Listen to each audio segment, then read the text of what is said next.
Selamat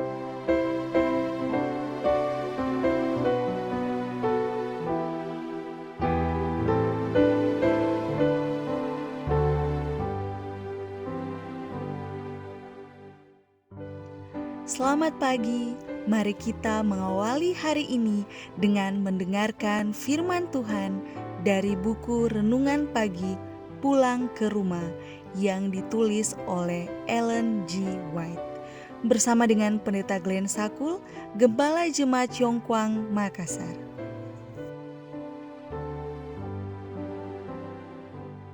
Shalom, selamat pagi.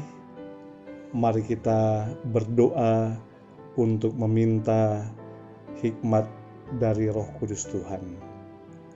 Ya Allah kami yang di sorga, ketika kami mendengarkan firman-Mu di pagi ini, kiranya Roh Kudus Tuhan memberikan kami hikmat dan kuasa. Di dalam nama Yesus kami berdoa.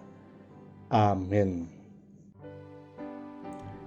Renungan pagi 7 November 2020 dengan judul Mempertahankan Karakter Allah. Ayat inti, Bapa, telah tiba saatnya, permuliakanlah anakmu supaya anakmu mempermuliakan engkau. Yohanes 17 ayat 1. Tetapi rencana penebusan itu mempunyai tujuan yang lebih luas dan lebih dalam daripada hanya untuk keselamatan manusia.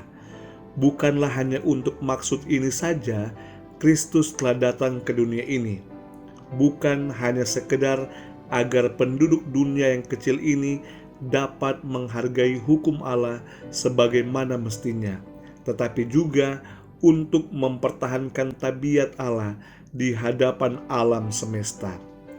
Kepada hasil pengorbanannya yang besar ini, pengaruhnya terhadap penduduk dunia-dunia yang lain, sebagaimana kepada manusia, Juru Selamat memandang ke depan, bila mana sesaat sebelum penyalipannya ia berkata, "Sekarang berlangsung penghakiman atas dunia ini, sekarang juga penguasa dunia ini akan dilemparkan keluar, dan aku, apabila aku ditinggikan di bumi, aku akan menarik semua orang datang kepadaku." Yohanes 12 ayat 31 dan 32. Tindakan Kristus dalam hal kematiannya bagi keselamatan manusia bukan hanya akan menjadikan surga itu bisa dicapai oleh manusia, tetapi juga di hadapan alam semesta ini, itu akan membenarkan Allah dan anaknya di dalam cara perlakuan mereka terhadap pemberontakan iblis. Itu akan menetapkan kekekalan hukum Allah dan akan menyatakan keadaan serta akibat-akibat dosa. Sejak mula pertama, pertarungan yang besar itu menyangkut hukum Allah. Iblis telah berusaha untuk membuktikan bahwa Allah tidak adil, bahwa hukumnya mengandung kesalahan, dan bahwa demi untuk kebaikan alam semesta ini, hukum itu harus diubah. Di dalam serangannya terhadap hukum itu, ia bertujuan untuk menggulingkan kekuasaan penciptanya. Di dalam pertarungan ini, haruslah dinyatakan apakah undang-undang ilahi itu bercela dan harus diubah, ataukah itu sempurna dan tak dapat diubahkan. Pada waktu iblis dibuang dari sorga, ia bertekad untuk menjadikan dunia ini sebagai kerajaannya. Pada waktu ia menggoda dan mengalahkan Adam dan Hawa, ia menyangka bahwa ia telah memperoleh hak milik atas dunia ini. Oleh karena katanya, mereka telah memilih aku sebagai pemimpin mereka. Ia mengatakan bahwa mustahillah keampunan itu dapat diberikan kepada orang yang berdosa, dan oleh sebab itu, umat yang berdosa itu adalah merupakan pengikutnya yang sebenarnya, dan dunia ini adalah miliknya.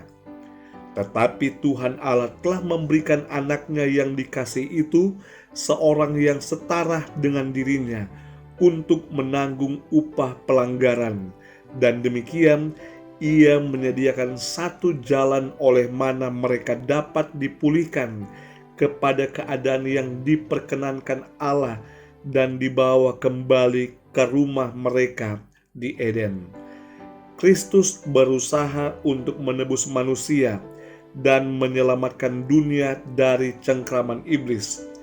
Pertarungan besar yang telah dimulai di surga harus diselesaikan di atas dunia ini, di arena yang sama yang telah dinyatakan oleh iblis sebagai miliknya. Alfa dan Omega, jilid 1, halaman 69-71.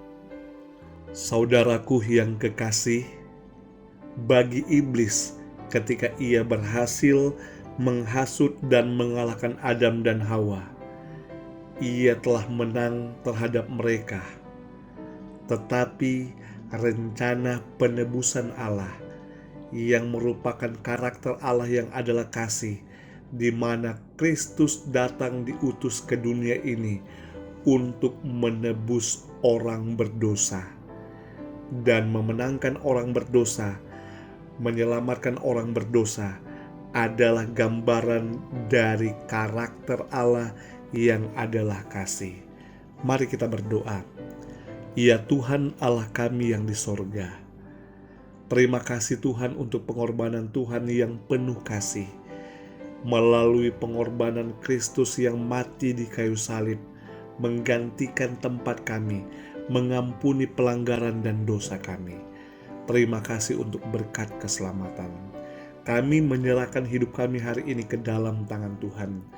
Marilah Tuhan memberkati kami dengan berkat sorga, memberkati kami dengan kekuatan dan kesehatan, memberkati ibadah kami yang kami panjatkan hanya kepada Tuhan di hari ini.